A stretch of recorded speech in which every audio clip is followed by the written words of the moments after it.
জায়সা যদি এখন ডিসাইড করে যে বাংলাদেশে গ্রুপ চেঞ্জ করা যাবে না, পাকিস্তান বলবে আমরা খেলবো না, ওয়ার্ল্ড কাপই শেষ। বাংলাদেশ পাকিস্তান খেলবে না, ওয়ার্ল্ড কাপই শেষ।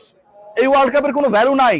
পাকিস্তান উইল রিকনসিডার, তারা অংশগ্রহণ করবে কি করবে না, according to the sources and the news agencies of Pakistan PCB, বাংলাদেশের অংশগ্রহণটা নিশ্চিত হচ্ছে কি না সেটার উপর ডিপেন্ড করে।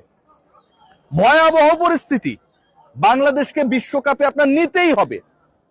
আনলেস বাংলাদেশের গ্রুপ নিয়ে যে কাহিনী তৈরি হয়েছে, বাংলাদেশের পার্টিসিপেটিং যে প্রতিপক্ষরা রয়েছে তাদেরকে নিয়ে যে কাহিনী তৈরি হয়েছে, সকল কাহিনী একদম ডেমোলিশ হয়ে যাবে। আইসিসির রেভিনিউ ফল করবে। কেন বলছি এই আলোচনা? বাংলাদেশ অংশগ্রহণ না করলে ইন্ডিয়ার গোনার টাইম নাই, পাকিস্তান অংশগ্রহণ না করলে ইন্ডিয়া কেন, আইসিসিরও গোনার টাইম বের করতে হবে।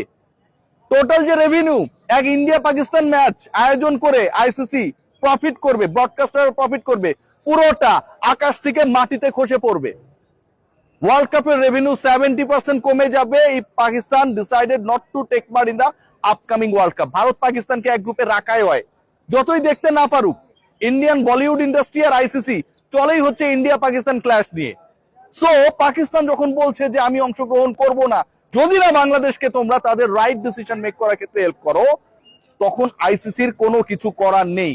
মুখে মুখে অনেক কথা বলতে পারে, অনেক লেটার পাঠাতে পারে, অনেক মেইল করতে পারে, অনেক ধরনের বক্তব্য আসতে পারে, অনেক সমস্যায় তারা রয়েছে, হাত ব্যথা, পা ব্যথা, মাথা ব্যথা, এগুলো কিভাবে সারাবে এই অল্প সময়ের মধ্যে। কিন্তু এন্ড অফ দ্য ডে ভারতের গ্রুপেও একটা বড় ধরনের ক্যাচার লাগার অপেক্ষায়। কারণ আপকামিং ওয়ার্ল্ড কাপে ভারত পাকিস্তানের যেই ম্যাচ, পাকিস্তান যদি শেষ পর্যন্ত না খেলে সেই ম্যাচও পোস্টপোন হয়ে যাবে।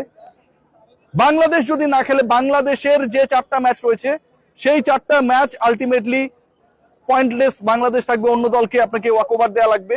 পাকিস্তান যদি না খেলে, ভারত সহ তার প্রতিপক্ষ 4টা দল ওয়াকওভার পাবে। টোটাল 8টা ম্যাচ টেলিকাস্ট হবে না। এই টোটাল 8টা ম্যাচের মধ্যে ইন্ডিয়া পাকিস্তানের ম্যাচ এবং ইন্ডিয়া পাকিস্তানের গ্রুপের খেলা যারা ফলো করে, তারা কেউ ওই গ্রুপের খেলা ফলো করবে না।